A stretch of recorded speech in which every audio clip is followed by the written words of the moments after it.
누구나 할 수 있다. 누구보다도 할 수 있다. 가장 쉬운 재테크 길라잡이 윤영 대표입니다.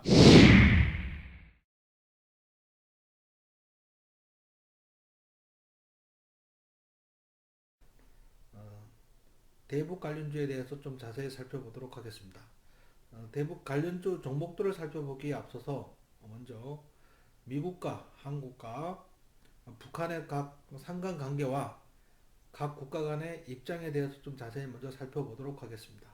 본론으로 들어가기에 앞서서 좋아요, 구독하기 꼭 눌러주시기 바랍니다. 시작하겠습니다. 이번 시간에는 북한과 한국과 미국 삼국 간의 관계가 좀 묘하게 엮여져 있죠. 북한에서 목적도 다르고 추구하는 바도 다르고, 남한에서 목적 다르고 추구하는 바도 다르고, 미국에서도 목적하는 바도 다르고 추구하는 바도 다릅니다. 먼저 미국입니다. 미국은 일단 트럼프 대통령으로서 하여금, 트럼프 대통령은 이제 내년 12월에 차기 재선 대통령 선거가 남아 있는데, 내년 연초부터 아니면 올 연말부터 그 다음 대통령 차기 대통령 선거 운동에 돌입하게 됩니다. 그 2차 그 북미 정상회담을 앞두고 있었는데도 불구하고 트럼프 입장에서는 굳이 이번에 타결을 보지 않으려고 할 것 같다.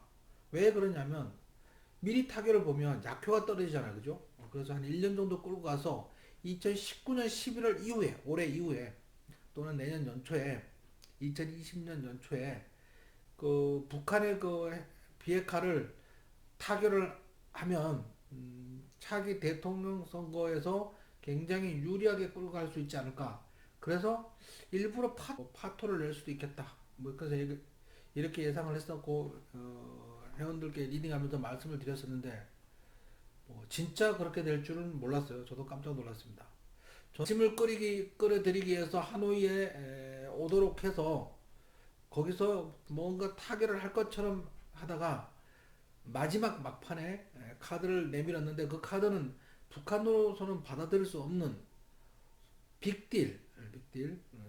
북한에 있는 핵무기를 다 미국으로 싣고 가고 핵시설까지 다 하는 빅딜 카드를 내밀었기 때문에 미처 준비가 안 된 북한으로서, 김정은으로서는 그 카드를 받아들일 수 없고 파토가 날 수는.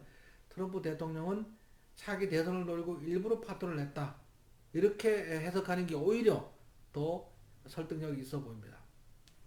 다음은 북한 입장입니다. 김정은 입장에서 일단은 핵무기를 왜 만들었느냐, 체제 유지를 위해서 핵무기를 만들 수밖에 없는 그런 상황이었던 거죠.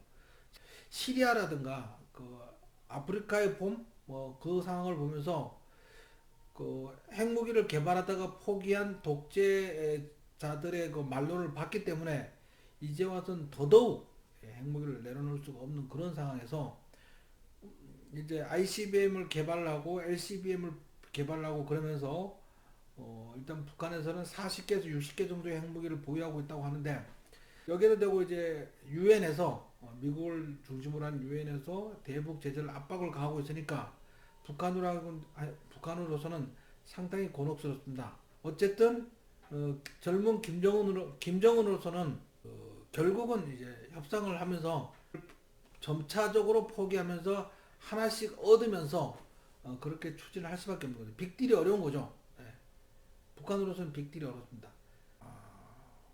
우리나라는 이제 문재인 대통령은 북미 정상회담이라든가 북한의 경제 지원을 전폭적으로 지원하고 싶어서 굉장히 그 노력을 하고 있는데, 문제는 우리나라 정부의, 한국 정부의 목표는 비핵화가 아니고 북의 경제 제재, 이 경제가 풀어짐으로써 거기에 남북 경제 협력을 해서 우리나라 경제도 좋아지고 향후에 나아가서는 길게는 통일까지도 바라볼 수 있는 그런 큰 빅피처를 그리고 있는 그 관점에서 이제 밀어붙이고 있는데, 세 나라가 상황과 입장이 다르기 때문에 이걸 풀기는 쉽지 않은 듯합니다.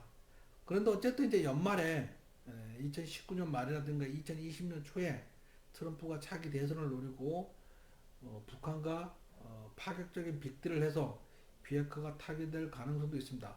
그 전까지는 지지부진할 듯합니다. 문재인 대통령께서 4차 남북 정상회담을 추진하고 있는데, 사실 이 4차 남북 정상회담에서 우리가 북한에 줄 것이 없고 북한도 그걸 알아요. 우리나라에 줄 것이 없기 때문에. 그래서 지금 상황이 애매해. 제가 김정은이라면 4차 남북 정상회담을 안 한다고 할 수도 있을 것 같아. 현실은 여의치 않은 거죠. 좀 더 시간을 두고 무르익고 난 다음에 추후에 그 3차 북미 정상회담이 임박해서 하면 모를까. 지금 당장은 실익이 없는데 그죠? 4차 남북 정상회담을 이 4차 남북 정상회담을 거절할 수도 있습니다. 이럴 경우에 남북 경협주는 상당히 곤란해질 수도 있어요. 3차 북미 정상회담은 이제 뭐 한다고 얘기하죠. 김정은이도 연말까지 기다려 보겠다고 했고 트럼프 대통령도 서두르지 않겠다 하지만 할 거다. 결국은 제가 말한 대로 그겁니다. 그 차기 대선에 유리한 고지를 하기 위해서 2019년 말쯤 또는 2020년 초에 3차 북미 정상회담을 할 것이고 그 과정 중에는 그 기간까지는 남북 경협주는 글쎄요 상당히 어려운 흐름을 보일 것으로 그렇게 예상하고 있습니다. 자 그러면 지금부터 각 종목들을 전부는 볼 수 없겠지만 대표적인 종목 차트를 보면서 한번 살펴보도록 하겠습니다. 제일 첫 번째 종목은 좋은 사람들입니다. 개성공단 관련주죠. 개성공단 관련주인데 처음에 여기서 많이 올랐습니다. 정상회담이 있을 때마다 올랐다 내리고 그랬어요. 그런데 이제 이번에는 두 가지 경우의 수가 다 있습니다. 4차 남북 정상회담을 기대감으로 상승할 수도 있고 근데 아까 조금 전에 제가 말씀드린 것처럼 만약에 북한에서 4차 남북 정상회담을 거절할 경우 왜 실익이 없기 때문에 그럴 경우는 한 단계 더 훅 빠질 가능성도 없지 않아 있다. 어쨌든 그 올 연말에 3차 북미 정상회담이 남아 있으니까 그죠? 결국은 다시 한번 슈팅이 나올 것인데 그럼 그때까지 이대로 버티다가 행보하다가 슈팅이 나올 것인지 슬금슬금 상승하다가 슈팅이 나올 것인지 아니면 한 단계 더 레벨 다운해서 거기서 다시 올라갈 것인지 이 흐름은 아무도 예측할 수 없습니다. 김정은이가 사자 남북회담을 한다고 할지 안 한다고 할지는 알 수는 없어요. 하지만 지금 상황에서는 안 할 가능성도 염두에 두고 대응을 해야 된다. 뭐 이런 얘기입니다.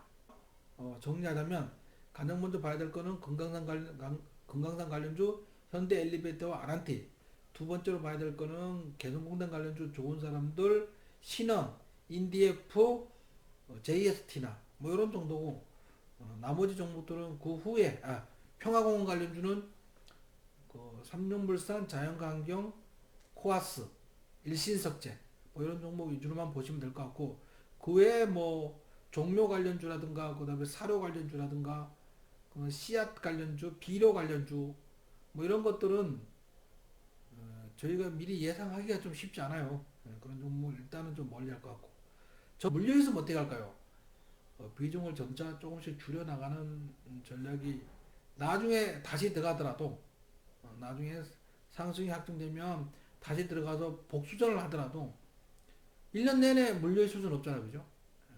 어쨌든 3차 북미 정상회담 때는 좀 많은 상승을 가져올 가능성이 많고 그러기 위해서라도 일정 부분 조정이 필요한 구간이다.